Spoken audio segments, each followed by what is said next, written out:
প্রিয় শিক্ষার্থীরা, এখন আমরা পড়ব প্রথম অধ্যায়ের অনুশীলনীগুলোর উত্তর। প্রথমে আছে দেখো, সঠিক উত্তরে ঠিক চিহ্ন দিই।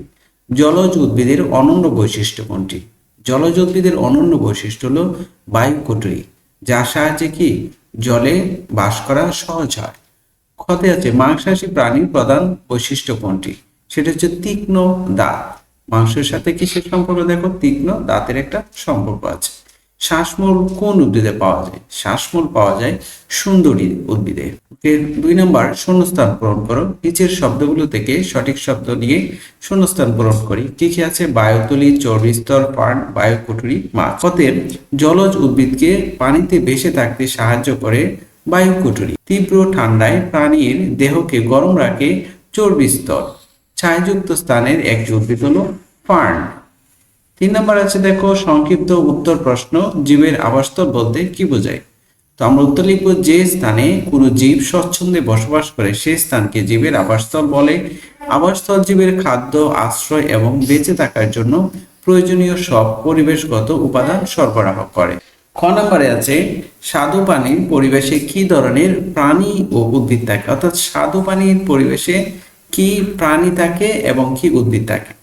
দেখো, আমরা লিখব যে স্বাদু পানির পরিবেশে বিভিন্ন ধরনের প্রাণী উদ্ভিদ থাকে। তো প্রাণীদের মধ্যে রয়েছে রুই, কাতলা, মৃগেল, পাঙ্গাস সহ অনেক ধরনের মাছ, আবার কুমির, কাছিম, কাঁকড়া, শামুক, ঝিনুক, চিংড়ি ইত্যাদি। আর উদ্ভিদের মধ্যে রয়েছে শাপলা, পদ্ম, কচুরিপানা, কুতিপানা, টুপাপানা ও বিভিন্ন ধরনের শৈবাল। স্বাদু পানির পরিবেশে কি ধরনের প্রাণী ও উদ্ভিদ থাকে? গতে আছে, জলজ প্রাণীতে কি ধরনের অভিযোজন ঘটে? তো জলজ প্রাণীতে কি ধরনের অভিযোজন ঘটে তার জন্য আমরা প্রথমে লিখব, জলজ প্রাণীদের দেহ বিভিন্ন পরিবেশের সাথে খাপ খাওয়ানোর জন্য বেশিরভাগই ভাবে অভিযোজিত। যেমন পানির ঢেউয়ের সাথে খাপ খাওয়ানোর জন্য মাছের দেহে মধ্যভাগ চেপ্টা এবং মাথা ও লেজের দিকে সরু হয়। পানিতে ভেসে থাকার জন্য এদের দেহে বায়ুথলি থাকে। পাখনা ও লেজ এদের সাঁতার কাটতে সাহায্য করে। সামুদ্রিক স্তন্যপায়ী প্রাণীদের ফুসফুস দীর্ঘ সময় ধরে বাতাস জমা রাখে। শিকার ও আত্মরক্ষার জন্য এরা আলো, রং ও বিষাক্ত তরল ব্যবহার করে। বড় প্রশ্নে আছে দেখো, স্থলজ উদ্ভিদ ও জল ও প্রাণীর বৈশিষ্ট্যগুলো কি কি? তো স্থলজ উদ্ভিদ এবং প্রাণীর বৈশিষ্ট্য। স্থলজ উদ্ভিদের বৈশিষ্ট্য হলো এদের কাণ্ড শক্ত, মোটা এবং শাখা প্রশাখা যুক্ত।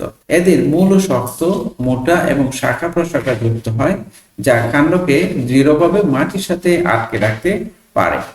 শীতকালে পাতা জড়িয়ে ফেলে পানির শূন্যতা থেকে রক্ষা পেতে। স্থলজ প্রাণীদের বৈশিষ্ট্য: শ্বাসকার্য চালানোর জন্য শক্তিশালী ফুসফুস থাকে। দ্রুত ও দীর্ঘ পথ চলাচলের জন্য পা শক্তিশালী হয়। শিকার ধরা ও মাংস ছিঁড়ে খাওয়ার জন্য তীক্ষ্ণ ধারালো নখ ও দাঁত থাকে। কিছু প্রাণীর যেমন পাখি দেহে বায়ুকুটুরী থাকে, যা তাদের উড়তে সাহায্য করে। আত্মরক্ষার জন্য অনেকে পরিবেশের বর্ণ ধারণ করে, যেমন গিরগিটি। প্রিয় শিক্ষার্থীরা, খ নম্বরে আছে, জলজ পরিবেশের উদ্ভিদ ও প্রাণীর বৈশিষ্ট্য নিচে দেওয়া হলো। ওকে, জলজ উদ্ভিদের বৈশিষ্ট্য হলো পানির ঢেউয়ের সাথে খাপ খাওয়ানোর জন্য এদের দেহ নরম হয়। পানিতে ভেসে থাকার জন্য কাণ্ডে প্রচুর বায়ুকুটুরী থাকে। এদের মূল সাধারণত ছোট ও দুর্বল হয়। অধিকাংশ ক্ষেত্রে এদের অযৌন উপায়ে বংশবৃদ্ধি ঘটে। এদের পাতা সাধারণত চেপ্টা ও হালকা হয়। তো স্থলজ উদ্ভিদ, তো আমরা জলজ পরিবেশের প্রাণীদের বৈশিষ্ট্যগুলো হলো, পানির ঢেউয়ের সাথে খাপ খাওয়ানোর জন্য এদের দেহের মধ্যভাগ চেপ্টা হয়। এদের মাথা ও লেজের দিকে কি সরু হয়। এদের পাখনা ও লেজ থাকে, যা সাঁতার কাটতে সাহায্য করে। এদের দেহে ফুলকা থাকে, যা দিয়ে পানিতে থাকা অক্সিজেন গ্রহণ করে শ্বাসকার্য চালায়। প্রিয় শিক্ষার্থীরা, ঘ নম্বরে আছে, সামুদ্রিক পরিবেশের প্রাণীদের অভিযোজনের ক্ষেত্রগুলো কি কি? উদাহরণ সহ ব্যাখ্যা কর। তো উত্তর হবে, জলজ পরিবেশের সবচেয়ে বিস্তীর্ণ অংশ হলো সামুদ্রিক পরিবেশ।